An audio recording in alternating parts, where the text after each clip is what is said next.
नमस्कार दोस्तों, मेरा नाम अभिषेक। आज हम रियल केस स्टडी लेके आए रियल पर्सन के साथ। काफ़ी लोगों ने मुझसे डिमांड करी थी कि एक रियल केस स्टडी बताओ, तो इन व्यक्ति ने मुझसे कांटेक्ट करा था। इनका एक होम लोन चल रहा है, कुछ इनका एक छोटा मोटा इन्वेस्टमेंट भी है, तो इन्होंने मुझसे रिक्वेस्ट करी थी कि आप मेरे ऊपर एक केस स्टडी बनाओ और लोगों को बताओ। तो चलिए हम उनसे मिलते हैं। नमस्ते पिंटू जी, कैसे हैं आप? बस मैं बहुत बढ़िया लग रहा है आपसे बात करके।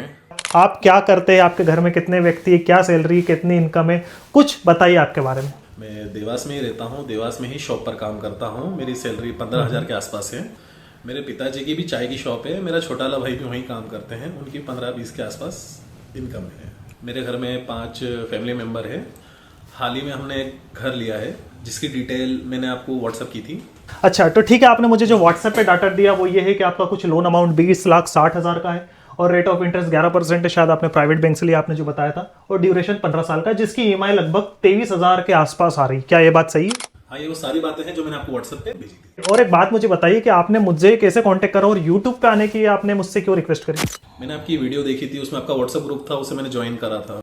तो वहीं से मुझे लगा कि मेरे भी होम लोन की स्मार्ट प्लानिंग हो सकती है, इसलिए मैंने आपको कांटेक्ट किया था उसको। और मैंने सोचा था कि भारत में मेरे जैसे कई लोग हैं जिनके छोटे मोटे लोन रहते हैं, तो इसी के माध्यम से उन्हें भी कुछ मदद मिलेगी, वो भी कुछ सीख पाएंगे। जी बिल्कुल, ये बात तो सही है कि काफी लोग इंडिया में ऐसे जो गरीब और मध्यम वर्ग के जिनके 5 लाख, 10 लाख, 12 लाख, 15-20 लाख के कुछ होम लोन चल रहे हैं और ट्रेडिशनल तरीके से तो वो इन्वेस्ट करते हैं। लेकिन 2026 में जब इतना फाइनेंशियल अवेयरनेस पहुंच चुका है, आप एक स्मार्ट होम लोन प्लान कर सकते हैं, तो डेफिनेटली आपके इस वीडियो से लोगों को आइडिया मिलेगा कि हाँ, वो भी कुछ सोचे, फाइनेंशियल प्लानिंग कर सके स्मार्ट तरीके से।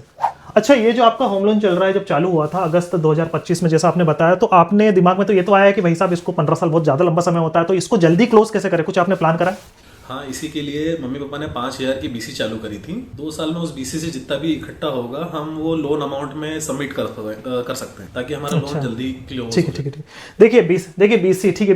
बीसी एक्चुअली क्या है? एक सेविंग करने का तरीका है। सिंपल तौर पे इसे समझा तो कुछ नहीं होता है। आपने गुल्लक लिया मिट्टी का, आपने हजार रुपए हर महीने डाले और 10वें महीने में फोड़ दिया तो 10,000 इकट्ठे हो गए। बस यही एक तरीका। ये बहुत ट्रेडिशनल समय से चलता आ रहा है और भारतों में कई सारे गृहिणी है, ऐसे जो व्यापार है जिनके जो रेगुलर इनकम नहीं है वो करते, तो इस बहाने कुछ पैसा इकट्ठा हो जाता है। तो ये भी एक छोटा मोटा एक अच्छा तरीका है। जैसे कि आपने डिटेल दी है, मैंने ड्राफ्ट तैयार कर लिया है। आपकी डिटेल ईएमआई, आपकी ईएमआई आ रही है करीबन, नॉर्मल ईएमआई जो आ रही है वो 23,413 के आसपास आ रही है। ठीक है, आपने 15 साल के लिया और लोन क्लोज कब होगा?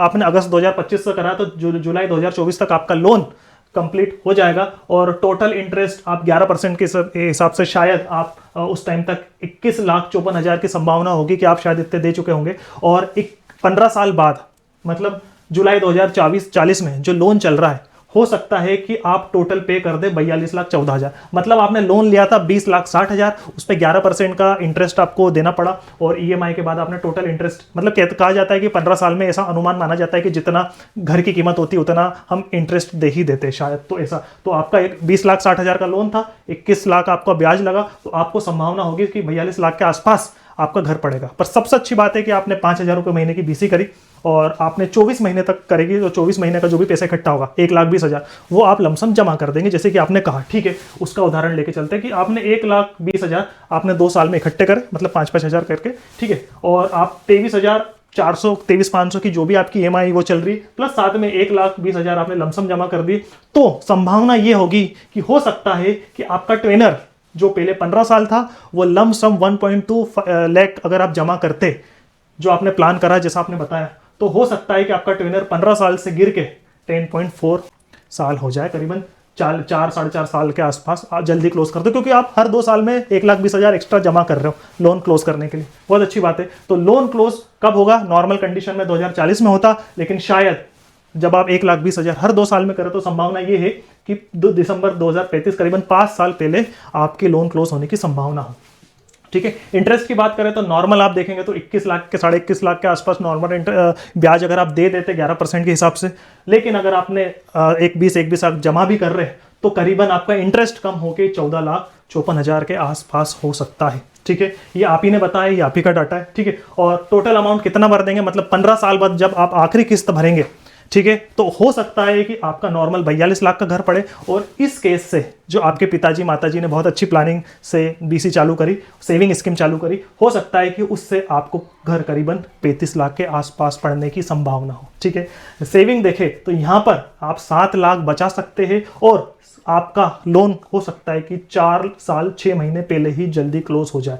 तो ये एक बहुत अच्छी स्मार्ट प्लानिंग है आपके माताजी पिताजी ने करी कि भाई साहब जो ईएमआई चल रही वो तो चली रही और उसके साथ साथ थोड़ा थोड़ा पैसा इकट्ठा करके जल्दी हम लोन अकाउंट में भर दें ताकि वो जल्दी क्लोज हो जाए। तो उससे शायद हो सकता है कि 7 लाख की बचत हो और आपका घर जो नॉर्मल तौर पर अगर 42 लाख का पड़ता उस टाइम तो हो सकता है कि शायद वो संभावित 35 लाख का पड़े। ठीक है, मान लीजिए अगर मैं आपको एक उदाहरण दूं कि आप है ना 5,000 रुपये महीना हर 2 साल में ना भरते हुए हर साल भरे। ठीक है, देखिए आप 1,20,000 रुपये भर तो हर 2 साल में भर रहे हैं, या मैं उसको कहूँ कि 60-60 हजार रुपये हर साल का भर रहे हैं, तो कितना डिफरेंस होगा। अगर आप मान लीजिए कि 60,000 रुपये साल का भरते ना कि 2 साल भरते, तो उसका भी हम उदाहरण देखते कि भाई साहब क्या स्थिति होती। देखिए ईएमआई इसमें इतनी, अब इसमें क्या कर रहे हैं आप 1,20,000 भर रहे हैं या 60,000 हर साल अगर भर रहे हैं। ठीक है, उदाहरण के तौर पे सब एग्जांपल है। ठीक, तो आपका घर हो सकता है कि 2 महीने पहले क्लोज हो जाए, संभावना, मतलब साल तो वही रहेगा, दिसंबर अगस्त सितंबर अक्टूबर नवंबर दिसंबर के आसपास, लेकिन जो इंटरेस्ट की बात करें, ठीक है, तो हो सकता है कि इंटरेस्ट आपका 14,35 की बजाय 13,95 के आसपास लगे। ठीक, और आपका जो टोटल पे हो सकता है, पहले आप जो नॉर्मल तरीके से 42 लाख कर रहे थे, आप जो आप कर रहे हैं उस हिसाब से हो सकता है 35.5 के आसपास पड़े। और अगर आप उस 60,000 को हर 2 साल में 1,20 ना करते हो, हर साल 60,000 भरे, तो शायद संभावना होगी कि वो घर आपको, मतलब ट्रेडिशनल तरीके से देखें तो हो सकता है 42 लाख का ही पड़े, जो कि ईएमआई चल रही 11% रेट ऑफ इंटरेस्ट से। आप जो कर रहे हैं उससे हो सकता है कि आपको 7 लाख का प्रॉफिट हो, और उसी आप जो कर रहे हैं उसको 2 साल में करते हो, हर साल अगर करे, हो सकता है कि शायद आपको 50-60 हजार का फायदा मिलने की संभावना हो। तो आप इसके बारे में भी एक बार सोच सकते हैं, मैंने सिर्फ आइडिया बताया। ठीक है, अब मान लीजिए कि अगर आप इस 5,000 की बीसी की जगह 5,000 की अगर आप एसआईपी करते, उदाहरण के तौर पे, ठीक, तो अगर आप 5,000 की एसआईपी करते तो क्या फर्क पड़ता। उदाहरण के तौर पे अगर आपने मुझसे पूछा कि एसआईपी अगर करते तो क्या सिनेरियो होता, तो चलिए हम उदाहरण के तौर पे सिनेरियो लेके चलते।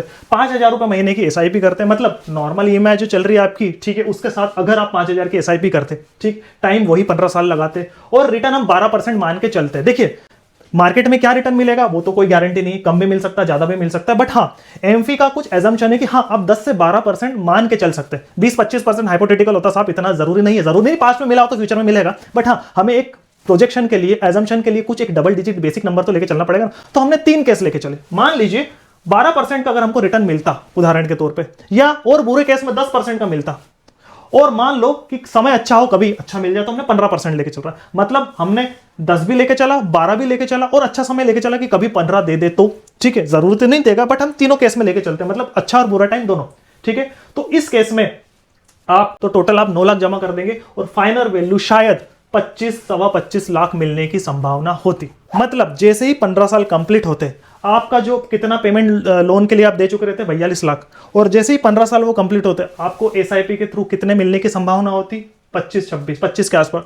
तो 42 गए और 25 एसआईपी के से शायद आ गए, तो आपको घर कितने का पड़ सकता है फाइनल, 17 लाख पड़ने की संभावना हो सकती है। यहाँ आपको कितना पड़ रहा था, यहाँ आप जो कर रहे हो उससे हो सकता है कितना पड़े, और हो सकता है संभावना अगर आप म्यूचुअल फंड में करें तो शायद कितना मिले। मान लीजिए इससे और कम रिटर्न मिले, पूरा केस कि मार्केट उस समय गिर गया, तो क्या होगा।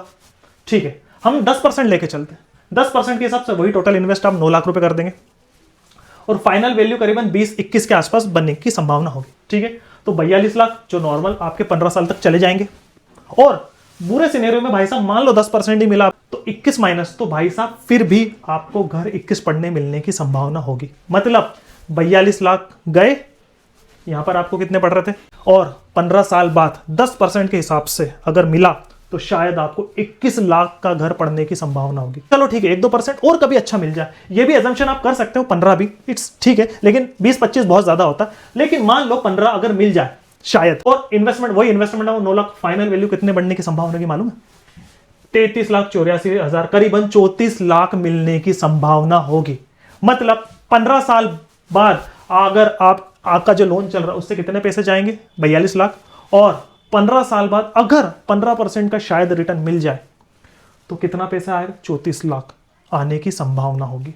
तो आपको घर कितने पड़ने की संभावना होगी, 8 लाख। मतलब 42 या फिर 8। मतलब कहने का मतलब है हमने वर्स्ट केस सिनेरियो भी देखा, रिटर्न हमने कम ज्यादा करके भी देखा, बुरा समय भी देखा, नॉर्मल समय भी देखा, तो भी आपका ट्रेडिशनल तरीका आपने जो होम प्लान करी उसका तरीका, और 5,000 की उसकी जगह अगर SIP करते तो 17 लाख या फिर 21 लाख या फिर 8 लाख पड़ने की संभावना होती। तो ये है साहब smart home planning with SIP, ठीक है। और हमने जो इसमें रिटर्न लेके चला वो वही गाइडलाइन के हिसाब से लिया जो एमफी कहता है कि भैया आप 12-13% का लेके चलते, 10 का भी लेके चल सकते हो, ठीक है। अब बात आती है कि टैक्स की। भाई साहब ठीक है, रिटर्न मिला उस पर टैक्स तो लगेगा। अब मैं बिना टैक्स के तो बात नहीं करता हूं, तो चलिए उदाहरण के तौर पर मान लीजिए आज अभी टैक्स लगता है 12.5% long term capital gain tax, plus 1.25 lakh की शायद छूट भी है, ठीक है।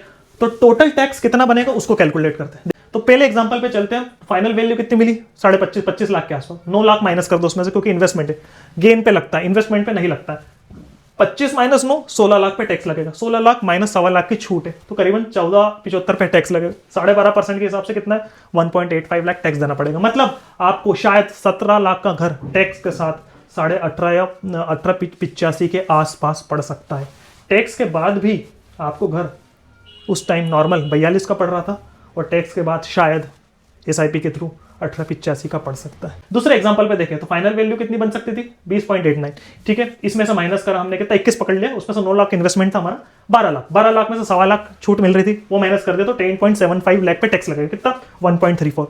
21 प्लस 1.34, टैक्स के बाद आपका घर कितने का पड़ सकता है? 12-35 लाख का पड़ सकता है। मतलब नॉर्मल 42 पड़ रहा था, वहीं पर आपको 10% के हिसाब से भी देखो तो भाई साहब 12-35 पड़ा है। तीसरा सिनेरियो, अगर मार्केट अच्छा रहा तो उस टाइम कितना रिटर्न मिला था हमको? उदाहरण के तौर पे 33-44, करीबन 34 लाख के आसपास। 34 लाख में से 9 लाख इन्वेस्टमेंट था, 25 लाख पे टैक्स लगेगा, 25 का 1.25 लाख की छूट, 23-75 का 12.5% होता है 3 लाख। मतलब 8 लाख प्लस 3 लाख, 11 लाख का घर पड़ सकता है अगर उसने 15% का रिटर्न दिया तो। मतलब अगर आप एजम्पशन के रूप में तीनों परसेंटेज हमने देखे तो भी आपका घर इतने का पड़ सकता है।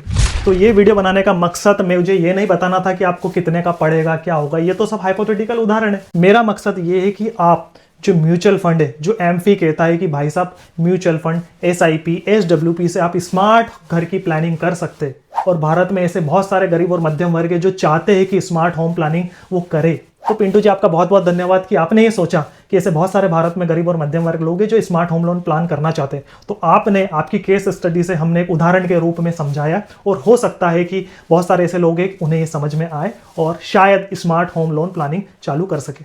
तो पिंटू जी मैं उम्मीद करता हूं कि आपको ये वीडियो अच्छी लगी होगी, आपको ये planning with example, hypothetical example हमने लिया, क्योंकि उदाहरण का होना जरूरी। जब तक हम उदाहरण नहीं लेंगे तब तक हम किसी चीज को अच्छे से समझ नहीं पाएंगे। तो कैसी लगी आपको वीडियो? मैंने बिल्कुल भी नहीं सोचा था कि SIP के थ्रू इतनी बढ़िया होम प्लानिंग हो सकती है। मार्केट के रिस्क को देखते हुए आपने जो भी समझाया था काफी अच्छा रहा हो। तो मैं आशा करता हूं कि फाइनेंशियल अवेयरनेस वाली home loan with SIP smart जो प्लानिंग है वो आपको अच्छी लगी होगी।